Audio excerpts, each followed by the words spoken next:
Danielle Smith sits in an interview to say no more messing around when it comes to Alberta and challenges Justin Trudeau that if he's got the cojones, he should call an election. Let's get into it.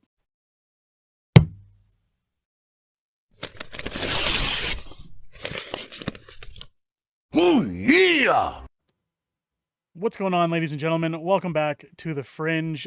Danielle Smith, I say it time and time again, is there nothing this woman can't do?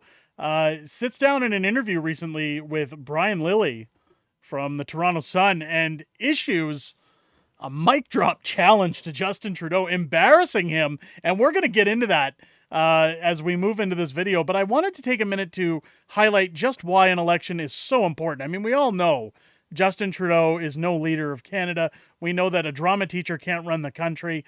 And I've been saying for a while that despite the pharmacare deal that was supposedly agreed upon between Trudeau and Jagmeet Singh, tensions are mounting. And again, these three party leaders, these main uniparty that they call it, members, are all in campaign mode. Whenever they're running around the country, whenever they're abroad, whenever they're in any interview at this point, they're totally talking as if there has already been an election called, that they're in campaign mode. I think an election is coming sooner than later, ladies and gentlemen, and I'm going to get into why as we step into this video. But first, let's highlight some of the gaffes of Justin Trudeau over the last few days, because anytime I talk about the Ukraine, well, YouTube just suppresses the hell out of that video and does not want people getting their eyes on it.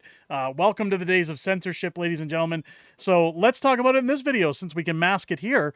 But that also reminds me that if you're new to the channel and this video earns your subscription, or if you're coming back for multiple viewings, make sure you click that bell for notifications and hit the subscribe button. As you hit that button, sometimes YouTube has a tendency of unsubscribing our viewers, so make sure you click on that and stay up to date with all of the content that drops on this channel. Don't forget to do the usual YouTube stuff when the video's over. Like, share, comment. It helps get us out in the algorithm. It helps tell YouTube that this video is viable despite their censorship, and more eyes get on it. But let's take a look at the gaffe, our latest gaffe from Justin Trudeau yesterday, as he was talking about the $10 billion.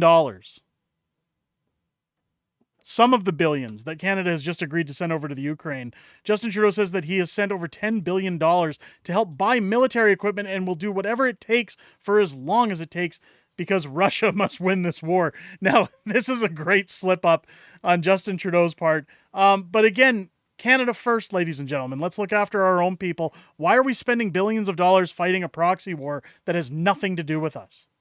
Nothing. It's money laundering. We all know that, but let's take a listen to what Trudeau says here. Our conversations are ongoing, including 2 days ago with the Ukrainian leadership, including Volodymyr Zelensky, about how we can best help. We have delivered over $10 billion in aid, including significant military aid, drones, light armored vehicles, guns and munitions. We will continue to be there with what we have, and we will continue to purchase on the international markets equipment that Ukraine needs, like all our allies do as well. And we're stepping up in every way we can, because we know that Russia must win this war. Our conversation Russia must win this war. Now, of course, he corrected that, but it's funny. I think it's hilarious that this guy can't even keep his thought process together long enough to do a minute-long speech. But here we go. And again, this is where I think the writing is on the walls, because we're seeing a lot of pushback. Now, the Conservatives are the official opposition, and I'm not going to try to paint a broader picture than what we're getting, but the pressure has been on since prior to Christmas about Justin Trudeau exempting farmers from the carbon tax, Pierre's common axe the tax slogan. And of course, we're seeing Conservative MPs now pushing even harder on this bill. We've seen some NDPs mention it, that it's unfair to its farmers. As winter draws to a close, that might cool tensions a little bit because of the outrageous heating costs that people have been delving through, and the talk of ridiculous implementations like heat pumps. But of course, the farmers are our main concern when it comes time to producing food in this country. And if they're paying hundreds of thousands of dollars in carbon taxes, and while also being told to reduce the fertilizers they use, I mean, it just spells nothing but trouble. But here we have MP John Barlo calling on Trudeau to halt the planned carbon tax, which goes into effect April 1st. They always say it's the Fool's Day, April Fool's Day pun, but I'll tell you, there's nothing funny about it. But they're talking about Bill C-234, which aims to exempt farmers from the carbon tax. Let's take a listen to what gets brought up in the House. The fact is, farmers are succeeding where the Liberal NDP carbon tax coalition is failing. And what is farmers' reward for this? A 23% increase in the carbon tax on April 1st. Common sense Conservatives will axe the tax and reward farmers for those accomplishments. Did you know that wheat grown in Canada can travel around the world 3.5 times before it has the same carbon footprint as wheat grown in Europe? Canadian farmers have accomplished this through innovation, not carbon taxes. Will the Liberals finally admit they were wrong, pass 234 unamended, and axe their plan to increase the carbon tax on April 1st? The Honourable Minister for the Environment and Climate Change. Thank you, Mr. Speaker. Just last week, in fact, I was visiting a farmer in Peterborough who is working on regenerative agriculture, but I find it...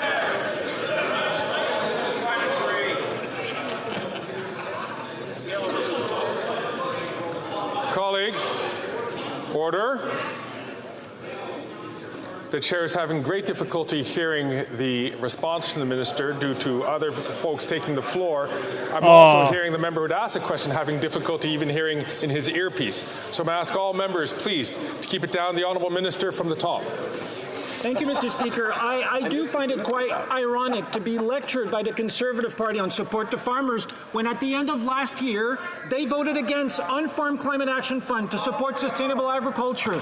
They voted against Dairy Innovation and Investment Fund for farmers, Mr. Speaker. They voted against funding in support of dairy, poultry, and egg supply management producers. On this side of the House, Mr. Speaker, we believe in our farmers, we support our farmers, and we help them to fight climate change.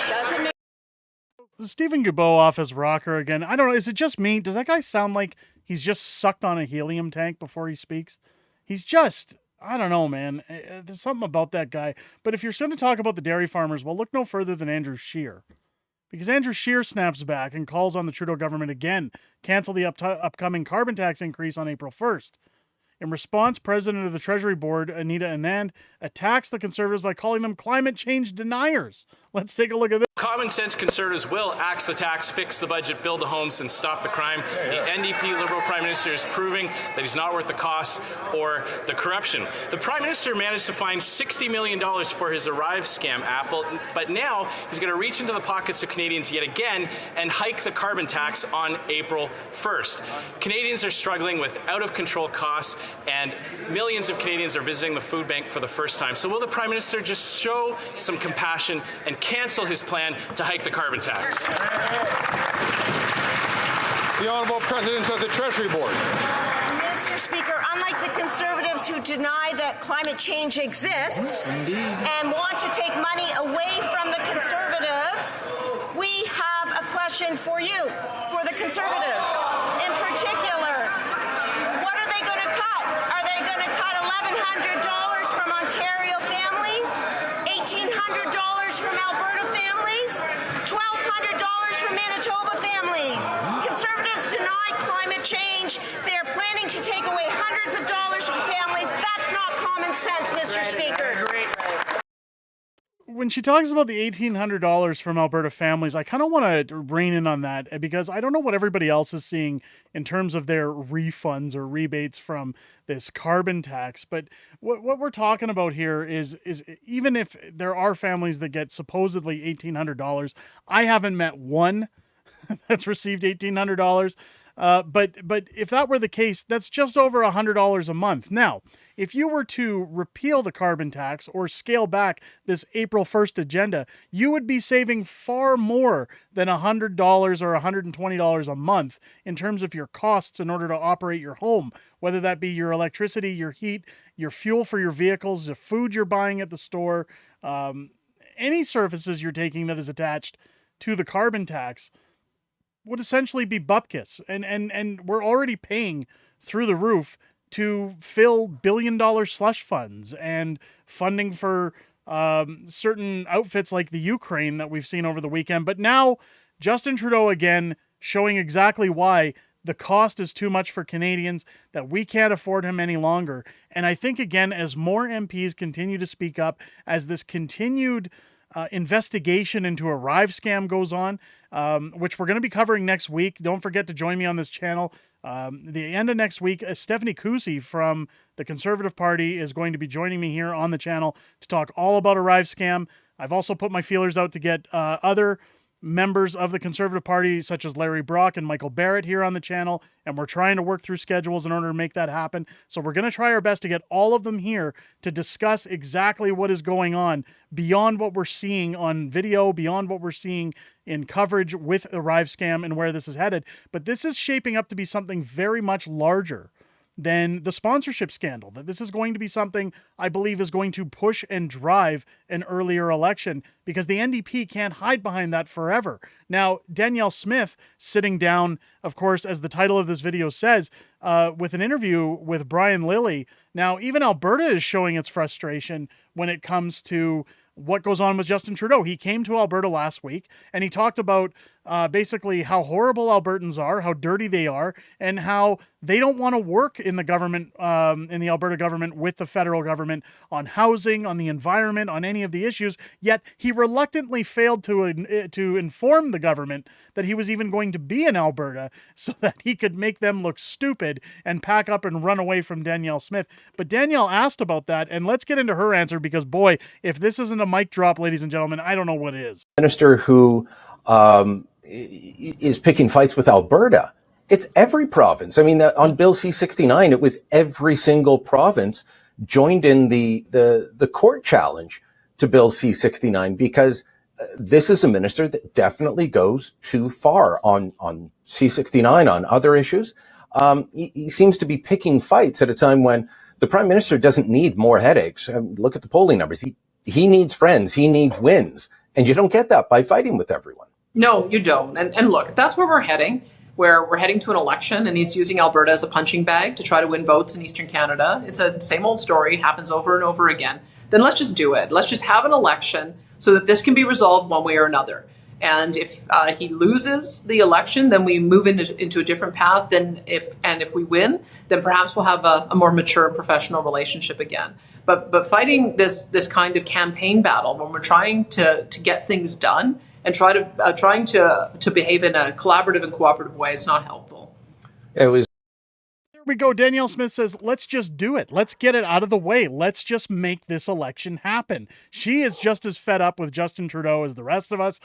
We've all seen what's coming out in terms of backlash, not just from MPs, but the people of Canada who have had enough as well. It seems that Justin Trudeau can't go anywhere without being heckled these days. And again, as the polls continue to climb for the Conservative Party, when it comes to Nanos polling, when it comes to the future of a majority-led Conservative government in charge of Canada, the NDP are going to have to decide at some point in time if they want to jump ship and save what careers of theirs they can, or ride it out with the Trudeau government until the very end. Keep in mind, the NDP party decides who their leader is based on vote reform, and they can do that at any convention. They do not have to wait for a 2025 election to oust Jagmeet Singh.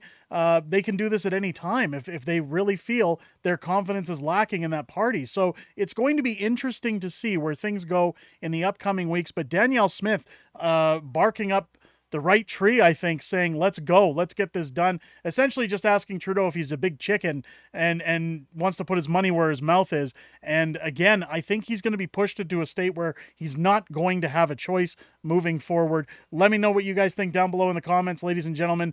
Are you happy to hear that Danielle's still fighting for Alberta? Do you think we're going to see an election, or do you think we're going to have to ride this out until 2025? Let me know your thoughts down below. And while you're at it, again, make sure you're subscribed to the channel. Join us here on the channel every Friday at 6 p.m. Pacific time for Friday Night Fringe, 8 p.m. Central, where we're going to go over everything that happened this week, everything that we know that's coming up in the week ahead, and some back and forth with the community. It was a great show last week. We had a great time here, really active audience, and I look forward to talking to you guys and getting to know you outside of making these videos and hearing what you guys have to say. And I look forward to seeing each and every one of you there in that live stream again this Friday at 6 p.m. Pacific, 8 p.m. Central. I hope you guys enjoyed this video and have a great rest of your day.